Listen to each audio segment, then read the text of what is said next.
କିଏ କିଏ ସେଠି? Guys welcome to a new blog. First ମୁଁ କବାଟଟା ଦେଇଦେଇ ରୁହନ୍ତୁ, ତାପରେ ମୁଁ ଆପଣଙ୍କୁ ଜଣାଉଛି। ଭୟରେ ପୁରା ମୋ ଗୋଡ଼ ହାତ ଥରିଲାଣି ଗାଇଜ୍। ମୁଁ ଆପଣଙ୍କୁ ବର୍ତ୍ତମାନ ଗୋଟେ ବହୁତ ହି ଭୟଙ୍କର ଘଟଣା ମୋ ସହିତ ଘଟିଲା। ଆପଣମାନେ ଆଶ୍ଚର୍ଯ୍ୟ ଏବେ ଶୁଣିଲେ, ମୋତେ ବି ବିଲିଭ୍ ହେଉନି। ମୁଁ କେମିତି ବି ଆପଣଙ୍କୁ କହିବି, ମୋତେ ଏବେ ମୁଁ ଲିଟରାଲି ବହୁତ ଡର ଲାଗୁଛି। ମୋ ହାର୍ଟ ବିଟ୍ ବଢ଼ିଗଲାଣି। ବର୍ତ୍ତମାନ ହେବ ପ୍ରାୟ ରାତି 2:17-18 ପାଖାପାଖି। ମୋ ପାଖରେ ଗୋଟେ ଫୋନ୍, ନହେଲେ ମୁଁ ଆପଣଙ୍କୁ ଦେଖେଇ ଦେଇଥାନ୍ତି। 2ଟା ପାଖାପାଖି ହେବ। ମୋ ନିଦଟା ହଠାତ୍ ଭାଙ୍ଗିଗଲା, କାହିଁକି ନା ହଠାତ୍ ଗୋଟେ କିଏ ଆମ ଛାତ ଉପରେ କଣ୍ଟିନ୍ୟୁଅସ୍ ଦୁମ୍ ଦୁମ୍ କରୁଛି। ମାନେ ଗୋଟେ ଅଲଗା ଅଜୀବ ଟାଇପ୍ର ଗୋଟେ ସାଉଣ୍ଡ ଆସୁଛି। ଘରେ ବର୍ତ୍ତମାନ ମୁଁ ଏକା, କାରଣ ମୋ ବାପା ମା ଯାଇଛନ୍ତି ଟିକେ ବାହାରକୁ କିଛି କାମରେ। ଆଉ ପାଖାପାଖି କିଛି ଘର ବି ନାହିଁ। ପାଖାପାଖି 100-200 ମିଟର ଯାଏ କିଛି ଘର ନାହିଁ। ଆମ ଘରଟା ଟିକେ ନୂଆ ହେଇଛି ତ ଏତେ ଲୋକ ବି ଏଠି ଆଖପାଖରେ ନାହାନ୍ତି। ତ ମୁଁ ଭାବିଲି ଭିଡ଼ିଓ ବନେଇବି, ଆପଣମାନଙ୍କୁ ଦେଖେଇବି। ମୁଁ ଟିକେ ବାହାରକୁ ବି ଯିବି, ତ ଭିଡ଼ିଓରେ ବନେଇକି ରୁହନ୍ତୁ। ମୁଁ ଟିକେ ବାହାରକୁ ଯିବି, ଦେଖିବି, ଆଉ ଛାତ ଉପରକୁ ବି ଯିବି, ଦେଖିବି ଯେ କ'ଣ ସେଠି ହେଉଛି ଆଉ କେଉଁ ଟାଇପ୍ର ଆବାଜଟା ଆସୁଛି। ମୋତେ ବହୁତ ଭୟ ଲାଗୁଛି ଗାଇଜ୍। ତ ଭିଡ଼ିଓରେ ବନେଇକି ରୁହନ୍ତୁ। ମୁଁ ଯାଉଛି ବାହାରକୁ, ମୁଁ ଆପଣଙ୍କୁ ଦେଖେଇବି। ମୋତେ କ'ଣ କହିଲେ, ଟିକେ ଭୟ କାହିଁ ଲାଗୁନି ବାହାରକୁ ଯିବା ପାଇଁ। ଡର ତ ଲାଗୁଛି, ଭୟ କାହିଁ ଲାଗୁନି ନା, ଦୂରରେ ଗୋଟେ ଜାଗାରେ ଅଷ୍ଟମ ପ୍ରହରୀ ହେଉଛି, ସେଠି ମାଇକରେ ରାମ ନାମ ଜପ ହେଉଛି। ତ ସେଇ ସାହସରେ ମୁଁ ବାହାରିଛି। ଆପଣମାନେ ଦେଖିପାରୁଥିବେ ପୁରା ଅନ୍ଧାର, ଲାଇଟ୍ ପାଖକୁ ଯିବାକୁ ବି ଡର ମାରୁଛି। ହଁ, ତ ଏଇଟା ଆମ ଘରର ଭିତର। ମୁଁ ଡାଇନିଂ ଦେଇକି ବର୍ତ୍ତମାନ ଛାତ ଉପରକୁ ଯିବି। ମୁଁ ଦେଖଉଛି ଗାଇଜ୍, ଆପଣ ଭିଡ଼ିଓରେ ରହିଥାନ୍ତୁ। ସୋ ଗାଇଜ୍, ଏବେ ଛାତ ଉପରକୁ ଯିବା, ଦେଖିବା ଆବାଜଟା କୋଉଠୁ ଆସୁଛି। ନା ମୁଁ ଭୁଲ ଶୁଣୁଛି, ନା କି ଚୋର, ନା କ'ଣ, ମୁଁ କିଛି ବୁଝିପାରୁନି। ମୁଁ ଆପଣଙ୍କୁ ଦେଖଉଛି, ଫ୍ଲାସ୍ ଅନ୍ କରିକି ଚାଲିଛି। ମୋ ପାଖରେ ଆଉ କିଛି ବି ନାହିଁ। ଛାତ ତ ତାଲା ପଡ଼ିଛି, ଖୋଲିବେନି ମୁଁ କେବେ। ଏଇଠି ଟିକେ କାନ ପାରେ ଦେଖେ।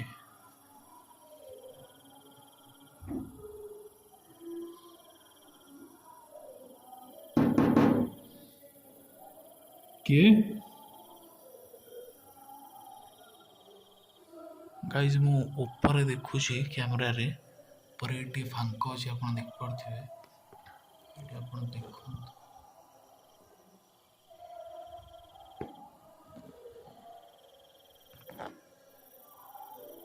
କିଏ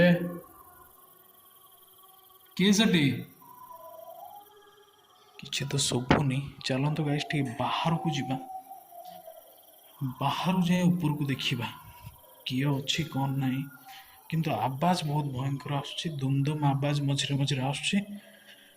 ମୋ ଦେହ କ'ଣ ହେଇଗଲାଣି ଡରିକି। କ'ଣ ହେଉଛି କ'ଣ ନାହିଁ। ଏଠି ଆଖପାଖରେ ଘର ବି ନାହିଁ, ମୁଁ କାହାକୁ କ'ଣ କହିପାରିବି। ଚାଲନ୍ତୁ ଗାଇଜ୍, ଯିବା ଟିକେ ବାହାରକୁ। ସୋ ଗାଇଜ୍, ଆପଣମାନେ ଦେଖିପାରୁଥିବେ, ମୁଁ ଏବେ ଘର ବାହାରକୁ ପଳେଇ ଆସିଲି। ବହୁତ ଡର ଲାଗୁଛି ମୋତେ। ମୁଁ ଆପଣଙ୍କୁ ଦେଖଉଛି ମୁଁ କେଉଁଠି ଅଛି। ଆଉ ମୁଁ ଯାଇ ଦେଖିବି କି ସାଉଣ୍ଡଟା ଆସୁଛି କେଉଁଠୁ। ଛାତ ଉପରକୁ ତ ଦେଖୁଛି, କିଛି ତ କାହିଁ ଜଣାପଡ଼ୁନି। ଆପଣ ଥାଆନ୍ତୁ, ଆପଣ ଭିଡ଼ିଓକୁ କମ୍ପ୍ଲିଟ୍ ଦେଖିବେ। ମୁଁ ଆପଣଙ୍କୁ ଦେଖଉଛି କମ୍ପ୍ଲିଟ୍ କେଉଁଠି ଅଛି। ଆଉ ମୁଁ ଦେଖଉଛି ଏଠି ଆଖପାଖର ମାହୋଲଟା କେମିତି। ସୋ ଗାଇଜ୍, ମୁଁ ଏବେ ଘର ବାହାରକୁ ପଳେଇ ଆସିଲି। ଆପଣମାନେ ଦେଖିପାରୁଥିବେ ଏଠି ମୁଁ ଆପଣଙ୍କୁ ଟର୍ଚ୍ଚ ବି ଘରୁ ନେଇ ଆସିଲି। ଟର୍ଚ୍ଚ ମାରିକି ଦେଖଉଛି, ଏଇଟା ଆମ ଘରର ଛାତ ହେଉଛି, ଆପଣ ଦେଖିପାରୁଥିବେ ଏଇଠି। ତ ଛାତ ଉପରକୁ ତ ଯିବାକୁ ମୋର ସାହସ ହେଉନି। ତଳେ ମୁଁ ଆପଣଙ୍କୁ ଦେଖଉଛି, ଦେଖିପାରୁଥିବେ ଏଠି ମୁଁ ଫାଷ୍ଟ ଆପଣଙ୍କୁ ଦେଖୁଛି ଆଖପାଖରେ ଗୋଟା ବି ନା ଘର, ନା 200 ମିଟର ଦୂର ଯାଏଁ ଆପଣଙ୍କୁ କିଛି ବି ଦେଖାଯିବ। ପୁରା ଅନ୍ଧାର। ଏଟା ଆମର ଘର ପଛପଟ ବାଡ଼ି। ଏଇଠି ପୁରା ସୁନସାନ, ଆପଣମାନେ ଦେଖିପାରୁଥିବେ ଏଠି। ଆଉ ବହୁତ ଜଙ୍ଗଲ ଟାଇପ୍ର ଏରିଆ। ଦେଖନ୍ତୁ ଏଇ ମାନେ ଏଠି ଆପଣ କ'ଣ ଏଠି, ଯଦି ମୋତେ ଏବେ କିଏ ଏଠି ମାରି ବି ଦେଇକି ପଳେଇଲା, କେହି ଜାଣିପାରିବେନି। ଦେଖନ୍ତୁ, ମାନେ ଘର ନାହିଁ, ଟିକେ ଲାଇଟ୍ ବି ଆପଣଙ୍କୁ ଦୂର ଯାଏଁ କେଉଁଠି ଦେଖାଯିବନି। ପୁରା ଅନ୍ଧାର। ମୋତେ ଡାଉଟ୍ ହେଉଛି କ'ଣ କହିଲେ, ଏଇ ସାଇଡ଼୍ରେ ଗୋଟେ ଘର ଅଛି, ଯେଉଁଟାକି ବହୁତ ପୁରୁଣା ଘର। ସେଠି କେହି ଲୋକ ରହୁନାହାନ୍ତି। କେବଳ ବହୁତ ଗୁଡ଼ା ପୁରୁଣା କିଛି ସାମାନ ଥୁଆ ହେଇଛି ଆଉ ଝୋପଡ଼ି ଘର ମାନେ ମାଟି ଘର ଟାଇପ୍ର ସେଇଠିକି ମୁଁ ଯିବା। ଏଠି ଦେଖନ୍ତୁ ମାଟି ଫାଟି ପଡ଼ିଛି, ଏଠି ବୋଧେ କିଏ ଘର କାମ କରିବେ, ମାଟି ଫାଟି ପକେଇଛନ୍ତି। ଆଉ ଏଠି ଗଛ ଉପରେ ଆପଣ ଦେଖିପାରୁଥିବେ, ଗଛ ବହୁତ ସାରା ଗଛ, ସାପ ଫାପର ବି ଭୟ। ଏଇ ବାଟେ ଯାଇକି ସେ ଘର ଭିତରେ ଦେଖିବା କିଏ ଅଛି କଣ ନାହିଁ। ରୁହନ୍ତୁ, ଗୋଟେ କଣ ଆବାଜ ଆସୁଛି, ଆସୁ ଆଉ କଣ କରିବା। ମତେ ଟିକେ କାହିଁ କହିଲେ ଟିକେ ସାହସ ହଉଛି ଯିବା ଲାଗି ଏଥିପାଇଁ ଗାଇଜ୍, କାହିଁକି ନା ଦୂରରେ ଜଣଙ୍କର ଅଷ୍ଟମ ପ୍ରହରୀ ହଉଛି, ସେଠି ରାମ ନାମ ଜପ ହଉଛି, ତ ସେଇଠି ଭୟ ଟିକେ କଟି ଯାଉଛି। ନହେଲେ ଏ ସୁନସାନ ରାତି ତ ଏଇଠି ଭାଇରେ ଗଳି ପଡ଼ିବ କେତେବେଳେ। ଗୋଟେ ମିନିଟ୍ ଗାଇଜ୍, ମୁଁ ଆପଣଙ୍କୁ ଦେଖଉଛି। ଏଇଠି ଆପଣ ଦେଖିପାରୁଥିବେ କୋଉ ଭଳିଆ ଏରିଆ, ଦେଖନ୍ତୁ ମୁଁ କୋଉ ରାସ୍ତା ଦେଇ ଆଇଲି, କୋଉ ଭଳିଆ ଜାଗା। ଆଉ ଏଇଠି ଆମ ଘର ଟିକେ ଟିକେ ଦେଖାଯାଉଛି, ବାକି ପୁରା ଜଙ୍ଗଲ। ଦେଖନ୍ତୁ ଏଇ ଦୂର ଦୂର ଯାଏଁ ଆପଣଙ୍କୁ କିଛି ବି ଦେଖାଯିବନି, ପୁରା ଏଠି ଜଙ୍ଗଲ। ଦେଖନ୍ତୁ କିଛି ବି ନାହିଁ, କିଛି ନାହିଁ, ବାଉଁଶ ବୁଦା ଗୁଡ଼ା ଆଉ ଜଙ୍ଗଲ ଜଳୁଛି। ଦେଖନ୍ତୁ ଗାଇଜ୍, ମୁଁ ଆପଣଙ୍କୁ ଦେଖଉଛି, ଦେଖନ୍ତୁ ଏଇ ଘର ଆପଣଙ୍କୁ ଟିକେ ଦୂରରୁ ଦେଖଉଛି। ରୁହନ୍ତୁ, ଟିକେ ପଳାଏ ପଛକୁ। ଏଇଠି ଦେଖନ୍ତୁ, ଏଇ ଘରଟା, ଏଇ ଘର ଉପରେ ମୋ ଡାଉଟ୍ ହଉଛି। ଦେଖନ୍ତୁ ଗାଇସ୍, ମାନେ କୋଉ ଟାଇପ୍ର ଘର ଇଏ, ଆର କଣ୍ଡିସନ କେମିତି ଅଛି। ଏଠି ବାଉଁଶ ଫାଉଁଶ ଗୁଡ଼ାଏ ପଡ଼ିଛି। ଏ ଘର ତ କବାଟ ଦିଆ ହେଇଛି, ଆପଣ ଦେଖନ୍ତୁ ଏଠି ତାଲା ତାଲା ତ ନାହିଁ, ଏମିତି ଖାଲି ଏଇ କବାଟଟା ଦିଆ ହେଇଛି। କିନ୍ତୁ ଘରର କଣ୍ଡିସନ ପୁରା ଖରାପ। ଏଠି ମଣିଷ ତ କଣ, କୁକୁର ଛୁଆ ବି ଏଠି ରହିବେନି। ଦେଖନ୍ତୁ ଗାଇସ୍ କୋଉ ଟାଇପ୍ର କଣ୍ଡିସନ। ଡର ଲାଗୁଛି, ରାତି 2ଟା 3ଟାରେ ମୁଁ କଣ ଏଠି ଆସି କରୁଛି ମୁଁ ବି ଜାଣିପାରୁନି। କିନ୍ତୁ ଏଇ ଜାଗାରୁ ଆବାଜ ଗୋଟେ ଟାଇପ୍ର ଆଉଛି, ଧୁମ ଧୁମ ଟାଇପ୍ର, କାରଣ ଏଇଟା ଛାତ ପାଖିଆ ଘର। ଘର ଉପରକୁ ତ କେହି ତାଲା ଫାଲା ପଡ଼ିଛି, ଚଢ଼ି ପାରିବେନି। ଆରି ଭିତରେ ମତେ ଲାଗୁଛି କିଏ ଅଛି। କିଏ କିଏ ଅଛି?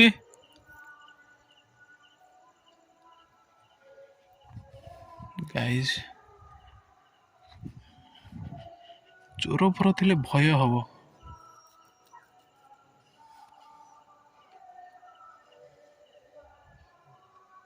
ଦେଖନ୍ତୁ କୋଉ ଟାଇପ୍ର ଏରିଆ ଏଠି, ଦେଖନ୍ତୁ ମାନେ କହିବାକୁ ଗଲେ ପୁରା ଜଙ୍ଗଲ ଭିତରେ ମୁଁ ରହୁଛି।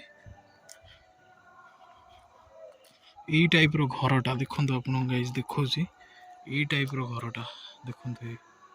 ଏଇ ଟାଇପ୍ର ସବୁ ମାନେ ଜଙ୍ଗଲ ଏରିଆ, ପୁରା ଜଙ୍ଗଲ ଏରିଆ କହିବାକୁ ଗଲେ। କେହି ବି ନାହାନ୍ତି, ମାନେ ଆପଣ ଏଠି ଛିଡ଼ା ହେଇକି ଚିଲେଇବେ, ଆପଣଙ୍କ ମାନେ ରଡି ବି ଛାଡ଼ିଲେ କେହି ଶୁଣିବେନି। ଏଇ ଟାଇପ୍ର ଦେଖନ୍ତୁ ତାର ମାହୋଲଟା ଦେଖନ୍ତୁ। ଏଇ ବାଉଁଶ ବୁଦା ଅଛି, ଆଉ ଏଇଟା ଏଇଟା ମାନେ ଏଠୁ ମାନେ ଆପଣଙ୍କୁ ଆଉ ମାନେ କିଛି ନାହିଁ। ଏଠି ତ ହେଲେ ଟିକେ ଚଲାବୁଲା କରିବେ, ଏଠି ଚଲାବୁଲା ବି କରିପାରିବେନି, ଏମିତି ମାହୋଲ। ମୋ ହାର୍ଟ ବିଟ୍ ବଢ଼ୁଛି, ତଥାପି ମୁଁ ଭିଡ଼ିଓ ବନାଉଛି ଆପଣମାନଙ୍କ ପାଇଁ। ଆଉ ବହୁତ ଦୂରରେ ହାଇୱେ ଅଛି, ଗୋଟେ ଦିଟା ଗାଡ଼ି ଯାଉଛି, ସେ ସାଉଣ୍ଡ ବି ଆଉଛି। ଦେଖନ୍ତୁ ଏଇ ମାନେ କିଛି ନାହିଁ ଏରିଆ ପୁରା, ମୁଁ ଆପଣଙ୍କୁ ବୁଲେଇକି ଦେଖଉଛି, ଖାଲି ଜଙ୍ଗଲ ହିଁ ଜଙ୍ଗଲ। ଟିକେ ଲାଇଟ୍ ବି ଆପଣଙ୍କୁ ଦେଖାଯିବନି କୋଉଠି। ସେ ଘରକୁ ତ ଯାଇଥିଲି, କେହି ନଥିଲେ। କିଏ?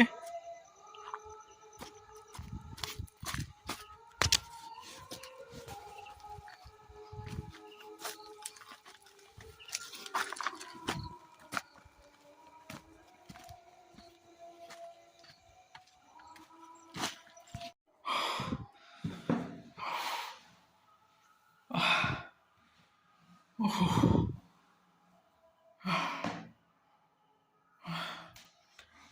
ଭାଇ ମୋ ହାର୍ଟ ବିଟ୍ ବଢ଼ିଯାଉଛି।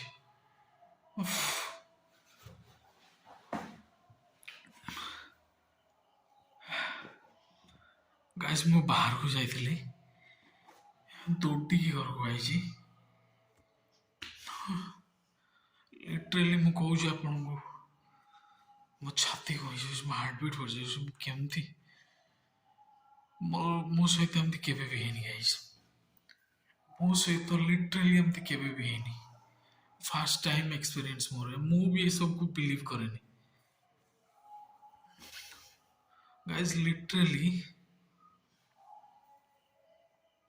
ମୁଁ ବାହାରକୁ ଯାଇଛି, ଆପଣ ଦେଖିପାରୁଥିବେ ଯୋଉ ଘର ପାଖରେ ମୁଁ ଛିଡ଼ା ହେଇଥିଲି, ସେ ଘର ଭିତରୁ ମାନେ ରାତି ଦିଟା, ଆପଣ ବିଶ୍ୱାସ କରିବେ ରାତି ଦିଟା ସାଢ଼େ ଦିଟା ହବ, କେହି କୁକୁର ଛୁଆ ବି ଦେଖାହଉନାହାନ୍ତି, ଦୂରରେ ଲାଇଟ୍ ଜଳୁଛି ଟିକେ ଟିକେ, ଆଖପାଖରେ କିଛି ଘର ନାହିଁ, 200 ମିଟର ପାଖାପାଖି କେହି ବି ନାହାନ୍ତି। ସେ ଘର ଭିତରୁ ଯୋଉ ଘରେ ଗୋଟେ ମାନେ କୁକୁର ଛୁଆ ବି ରହିବନି, ମୁଁ ସତ କଥା କହୁଛି, ଅମୁଆ ହେଇକି ବାହାରି ଆସିବ। ଏତେ ସେ ଘର ଅପରିଷ୍କାର, ଏତେ ଜଙ୍ଗଲ ଟାଇପ ରହିଛି, ସାପ ସେ ଘରେ। ଆମ ଘର ପାଖାପାଖି ସେ ଘରଟା, ତା ଭିତରୁ ମତେ ମୋ ନାଁ ଧରିକି କିଏ ଡାକିଲା। ମୋ ଦେହ ଶୀତେଇ ଯାଉଛି guys, ମୁଁ ଆଉ ଭିଡ଼ିଓ କଣ୍ଟିନ୍ୟୁ କରିପାରିବିନି, ମୁଁ ଏତିକିରେ ରଖୁଛି। ଆପଣମାନେ ପ୍ଲିଜ୍ ସପୋର୍ଟ କରିବେ, ଲାଇକ୍ ସେୟାର କରିବେ। ଆଗକୁ ଆହୁରି ନୂଆ ନୂଆ ଭିଡ଼ିଓ ଆସିବ। ମୁଁ ଆଜି ରାତିରେ କେମିତି ଶୋଇବି, ଲାଇଟ୍ ତ ଅନ୍ କରିକି ଶୋଇବିନି ଆଜି। କ'ଣ କରିବି ମୁଁ ଜାଣିପାରୁନି। ହଁ ମୁଁ ରଖୁଛି ଗାଇସ୍, ଆଉ କିଛି କହିପାରିବିନି। ପାଣି ଟିକେ ପିଇବି, ପାଣି ପିଇକି ଶୋଇପଡ଼ିବି, କି ବସିବି କି କ'ଣ କରିବି। Bye guys.